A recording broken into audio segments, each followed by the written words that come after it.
আৰম্ভ কৰো আৰু হয় নাই গৰমৰ দিন যদি কোনোবাই কয় গৰম লাগে নালাগে মোৰ গৰম লগা নাই তেতিয়ালে বুজিবা তাৰ বেমাৰ আছে হয় না স্বাভাৱিক কথা গৰমৰ দিনত গৰম লাগিবই লাগিব না গৰম নালাগিলে বেমাৰ গৰম আছে জেনক আৰম্ভ কৰাৰ আগত মই এটা সৰু কথা কওঁ তোমালোকক মানে ভুলকে লিখি দিছিলো এটা বস্তু কিন্তু কথাখিনি মই ঠিকই কৈছিলো লিখিছা ভুলকে মানে কিদিনা 6 নম্বৰটোত মই লিখিছিলো past perfect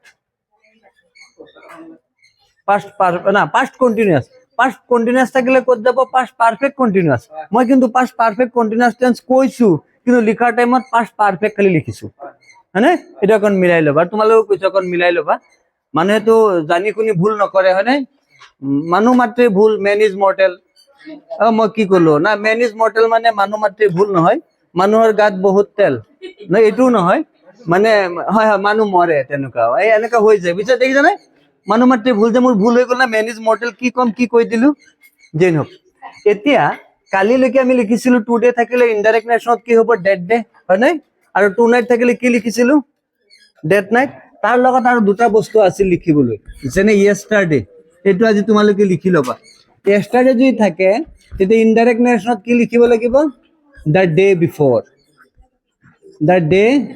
before বা the previous day এটো যে সোয়া এটো যে ইনডাইরেক্ট নাৰেশনৰ কথা কৈ আছো যদি ইয়েষ্টাৰডে থাকে যদি ইনডাইৰেক্ট নাৰেশন দিতে কৰিবা ইয়েষ্টাৰডেৰ জায়গাত দা ডে বিফোৰ লিখিলে হ'ব বা দা প্ৰিভিয়াস ডে লিখিলে হ'ব আৰু এটা আছে তোমাৰ টুমৰো থাকিলে তুমি কি লিখিবা ইনডাইরেক্ট নারেশনত দা ফলোইং ডে বা দা নেক্সট ডে এইখিনি তোমালোকে দুটা বস্তু লিখাৰ পিছত আমি নাৰেশন আজি আৰম্ভ কৰিম কেইটামান কিছু উদাহৰণ দিম এতিয়া আমি এই দুটাটো তোমালোকে লিখিলা আৰু কেইটামান উদাহৰণ লিখো এতিয়া আমি আগত প্ৰথম নাৰেশন আৰম্ভ কৰাৰ টাইমত কিছু নাম লিখিছিলো হয় নাই মোৰ মনত নাই কি লিখিছিলো কিন্তু এটা কথা কৈছিলো যেটো নাম একবাৰ লিখিম দ্বিতীয়বাৰ নিলিখো যদি ৰিপিট হৈ যায় মোক কবা মই কাটি দিম তথাপি মই কথাটো ৰাখিম মাজত যে 12 দিনৰ গ্যাপ হৈ গল নাম পাহৰিলো কোৱা এটা আখৰ কোৱাচোন 6টা আখৰ বাদ দি ইংৰাজী 6টা আখৰ বাদ দি এটা আখৰ কোৱা জেড হয়নে আচ্ছা হ'ব জেডৰ পৰা আৰম্ভ কৰো ঝৰ্ণা said to Jubin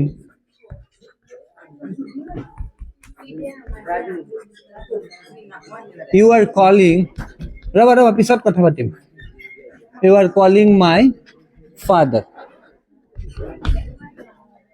এই জুবিন একচুয়ালি নামটো এনেকুৱা না এই জুবিন বুলি মানে জুবিনৰ গানো শুনিলেও যেন মানে চকুৰ আগত আহি যায় নাই জুবিনৰ কথা অলপত মই আহি আছো ফটকে দেখিছো কোনোবাই যে কিবা দোকান এখনত গান বাজি আছে ফটকে চকুত পৰি যায় ভাল মানুহ গলগে সো এটো ডাইৰেক্ট নে indirect narration Jharna said to Jubin you are calling my father direct তোমালোকে নিলিখিবা এতিয়া আমি ইয়াত লিখি আছো ঝৰ্ণা says to জায়গাত আগত কি লিখিছিলো says to জায়গাত tells আৰু এতিয়া আমি লিখিম কি told তাৰ পিছত ইয়াত কি আছে Jubin কমাৰ জায়গাত কি লিখিবা that একদম পুৰণা কথাই অকন ভাবা গৰম লাগিবই অকন ভাবা এতিয়া ইউটো কোন দ্বিতীয়টো নে প্ৰথমটো দ্বিতীয়টোত কি আছে জুবিন লুৰাৰ নাম কি হ'ব হি আমি নিয়মবোৰ লিখিছিলো যে এইফালে যদি প্ৰেজেন্ট টেন্স থাকে বা ফিউচাৰ টেন্স থাকে তেতিয়া কমাৰ ভিতৰত থকা বাক্যটো টেন্সৰ চেঞ্জ কৰিব নালাগে কিন্তু যেতিয়া এইফালে পাস্ট টেন্স পাবা তুমি চেঞ্জ কৰিব লাগিব এতিয়া এইটো পাস্ট টেন্স আছে তুমি চেঞ্জ কৰা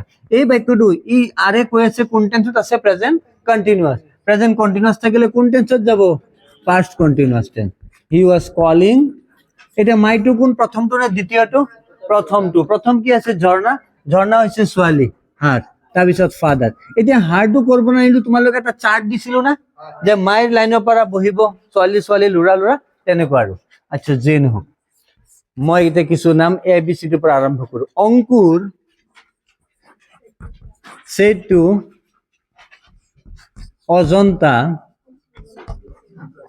অজন্তা লিখা নাই মই তোমালোকে মিলাই লবা লিখা নাই মোৰ যিমান দূৰ আইডিয়া যদি লিখিছো আৰু লিখিছো বুলি কৈ দিম কিন্তু লিখা নাই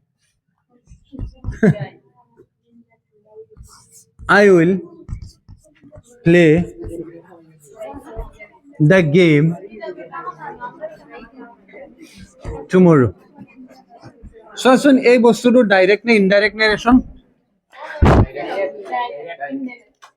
এইটো ডাইৰেক্ট নে ইনডাইৰেক্ট এতিয়া আমি লিখিম এনেকৈ অংকুৰ সেটটোৰ জায়গাত কি লিখিম told তাৰপিছত লিখিম আমি অজন্তা কমাৰ জায়গাত কি লিখিম ডেট এটা তোমালৈ কোৱাচোন আইটো অংকুৰ নে অজন্তা অংকুৰ অংকুৰ ল'ৰা নে ছোৱালী ল'ৰাৰ সাবজেক্ট কি হয় হি তাৰপিছত কালি আমি লিখিছিলো শেল উইল থাকিলে কি লিখিম এই নিয়মখিনি তোমালোকে লিখি ল'বা বা তোমালোককো তো ভিডিওটো দি দিয়া হৈছে তাৰ পৰা তোমালোকে চাই ল'বা হা যোনে যোনে আহা নাকিনি না হি তাৰপিছত শেল উইল থাকিলে কি লিখিবা উড তাৰপিছত কি আছে সিৰিয়ালি গৈ থাকা আমি মানুহ চেঞ্জ কৰিম টেন্স চেঞ্জ কৰিম আৰু টাইম চেঞ্জ কৰিম যেতে এফালে পাস্ট টেন্স থাকে সো এই মানুহটো চেঞ্জ হল না টেন্স চেঞ্জ হল তাৰপিছত দা গেমে থাকিব এটা টুমৰো থাকিলে এই মাত্ৰ যে লিখিলো টুমৰো থাকিলে কি হ'ব দা ফলোইং ডে বা দা নেক্সট ডে বাস এটো লিখি লোৱা আৰু যথেষ্ট উদাহৰণ পাবা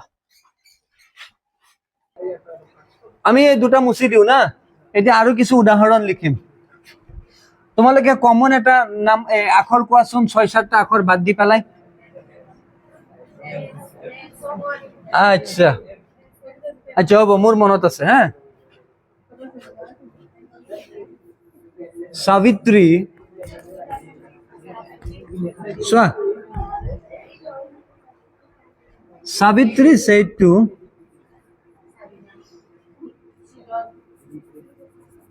এটা এস আর এটা আর দিয়ে লিখিম আর এস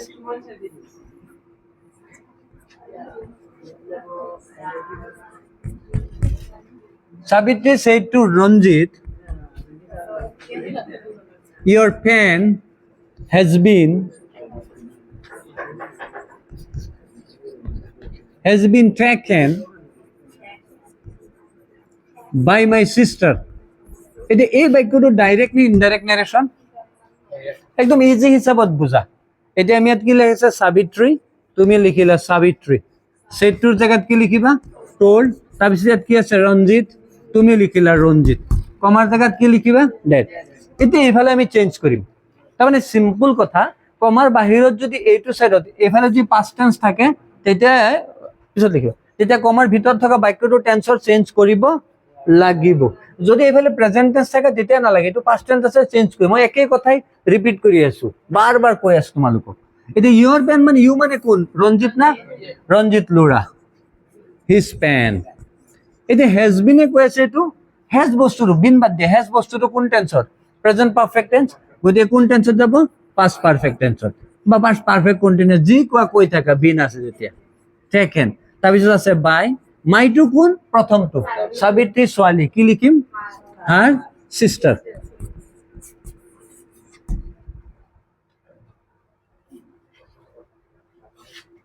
তাৰপিছত লিখি আছো শিল্পী said to Ratan, I'm being taught by your brother. এটা এই বাক্যটো ডাইরেক্ট না ইনডাইরেক্ট নারেশন শোষণ ডাইরেক্ট আমি এটা কি লিখিম শিল্পী told রতন রতন নামটো অকণ লৰাই দিলে ছোৱালীৰ নাম হৈ যাব না এইফালে এটো লৈ আহিলে ৰত্না হৈ যাব না আচ্ছা রতন কমার জায়গাত কি লিখিবা ডেট এটা আইটো কোন শিল্পী নে রতন শিল্পী শিল্পী ছোৱালী কি লিখিম শি এটো কোন টেন্সৰ এম টু কোন টেন্সৰ প্ৰেজেন্ট কন্টিনিউয়াস কোন টেন্সত লিখিম past continuous she was being তাৰপিছত কি আছে টটে লিখিলা তাৰপিছত কি আছে বাই ইয়ৰ মানে কাৰ দ্বিতীয়টো কোন ৰতন হৈছে ল'ৰা ইয়ৰৰ লাইনত যেটো চাৰ্ট আছিল তোমালোক যেটো চাৰ্ট আছিল ইয়ৰৰ লাইনত মানে দ্বিতীয়টো ক'ত গ'ল এইটো ইয়ৰ মানে যেটো চাৰ্ট আছিল একদম চুকত আছিল এইটো লাইনৰ পৰা বহিব আৰু এই লাইনত কি আছে ৰতন ল'ৰা কেটো লাইনত ল'ৰা ইয়ৰ লাইনত ল'ৰা কোন হিজ তাৰপিছত কি আছে ব্ৰাদাৰ আকৌ চাব ব্ৰাদাৰৰ জায়গাত সিস্টাৰ নিলিখিবা যে আৰ আছে মিলাই লিখো বুঝছা লিখি লোৱা এতিয়া এই দুটা উদাহৰণ লিখিলো এটা কাম কৰো আৰু দুটামান উদাহৰণ দিও হা আৰু নমুছে কিয়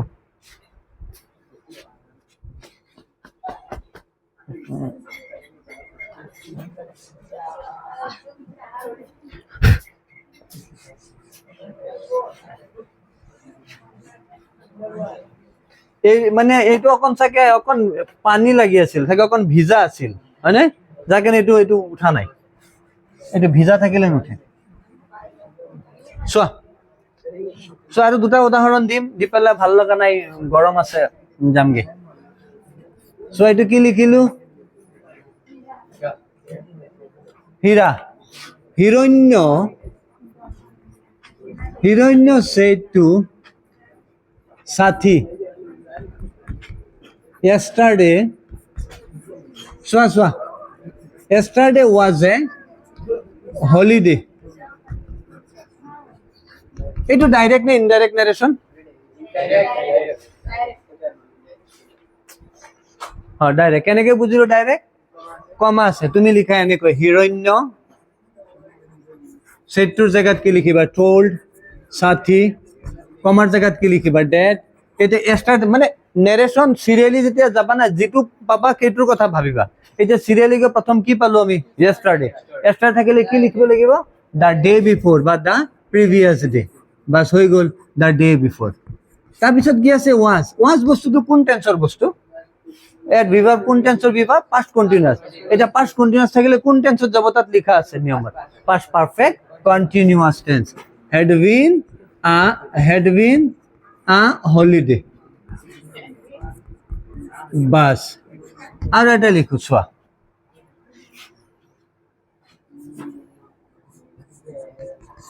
বিপ্লব said to Binita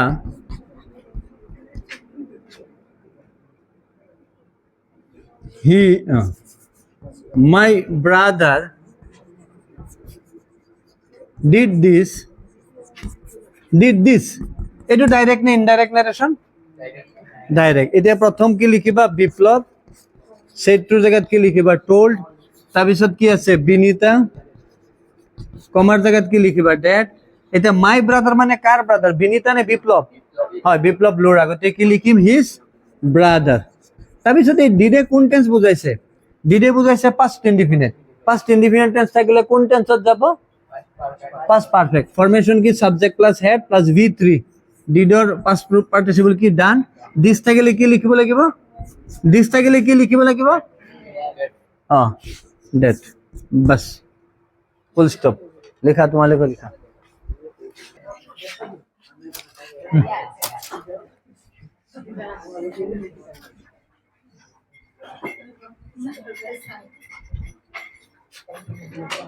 so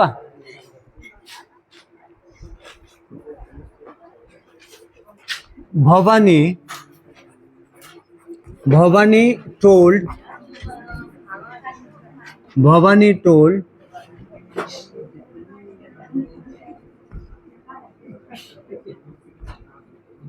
Pritam that he would call her brother. আমি প্রথম কি উলিয়াম আমি প্রথম সাম যেটো বাক্য দি আছে কে বাক্যটো ডাইরেক্ট নি ইনডাইরেক্ট এটো সাম ডাইরেক্ট নি ইনডাইরেক্ট এটো ইনডাইরেক্ট এতিয়া ইনডাইরেক্ট কিয় কমা নাই এটা সিরিয়ালি যোৱা প্ৰথম তুমি লিখিবা ভবানী মানে ভবানী লিখাৰ পিছত এইটো কাৰ জায়গাত বহে ভেৰি গুড সেই টু প্ৰীতম কাৰ জায়গাত ডেট বহে কমা এটা কথা তো আমি জানো তেতিয়া পঢ়িছিলো যে ইনডাইরেক্ট বা ডাইরেক্ট কইলে বয় লৰা আৰু ছোৱালী এই কথাটো মনত আছে না বাস টেনশন নাই তেতিয়ালে হিটো লৰা নে ছোৱালী লৰা কোন আছে প্ৰীতম হৈছে দ্বিতীয়টো কি থাকিলে দ্বিতীয়টোৰ লগত মিলে ইউ এই যে লিখি দিলে ইউ ইয়াত কি আছে এটো উড কি থাকিলে উড বহে শেল বা উইল তেতিয়া এটোৰ লগত কি বহিব উইল কল এটা হাৰ এই বস্তুটো ছোৱালীৰ লগত মিলাম নে লৰাৰ লগত ছোৱালী কোন আছে ভবানী ছোৱালী প্ৰথমটোৰ লগত মিলিলে হয় আই মি আৰু মাই ব্ৰাদাৰ ঠিক আছে না এটা আৰু এটা উদাহৰণ লিখো ভবানী ভন্টিৰ নাম লিখি দিও শিৱানী told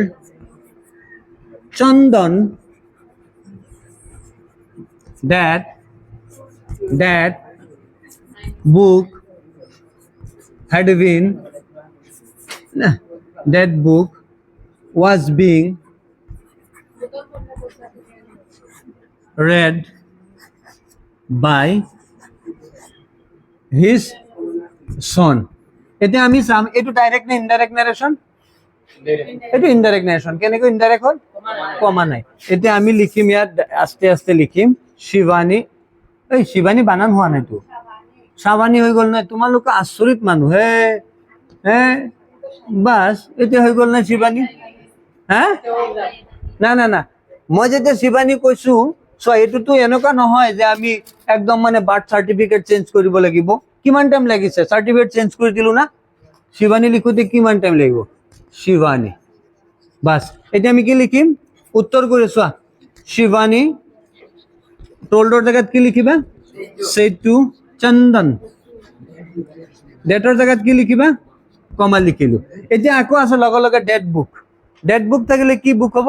মানে ডেট বুক যাব নালাগে, ডেট আছে। কার জায়গাত ডেট বহে? দিছৰ জায়গাত। এতিয়া চোৱা, এই ডেটৰ জায়গাত আমি কি লিখিলো আৰু এই ডেটৰ জায়গাত কি লিখিলো। আকৌ তোমালোকে এইটো নকৰিবা যে এইটোৰ জায়গাত যদি এক ডেটৰ জায়গাত কমা দিছে আৰু এটা কমা দি দিও না, এনেকুৱা মাইন্ডত আহিব। এইটো আকৌ ইয়াত থাকে টুডে, সরি ডেট ডে, আকৌ কমা দি পেলাই আকৌ ডে লিখি দিও না, নহব। এইটো ডেটৰ কাৰণে কমা দিলা, দ্বিতীয় ডেটৰ কাৰণে দিস দিলা। যদি ইয়াত থাকে ডেট ডে তেতিয়া হ'ব টুডে। হয়নে? এই কিতাপ, কিতাপ বোলে বুক। তাৰপিছত এই বাক্যটো কোন টেন্সত আছে? Past continuous. ইনডাইৰেক্ট বা ডাইৰেক্ট কইলে টেন্সৰ সিৰিয়ালটো এনেকৈ আহিব, আৰু ডাইৰেক্ট বা ইনডাইৰেক্ট কইলে এইটো যাব। বুঝছা নাই?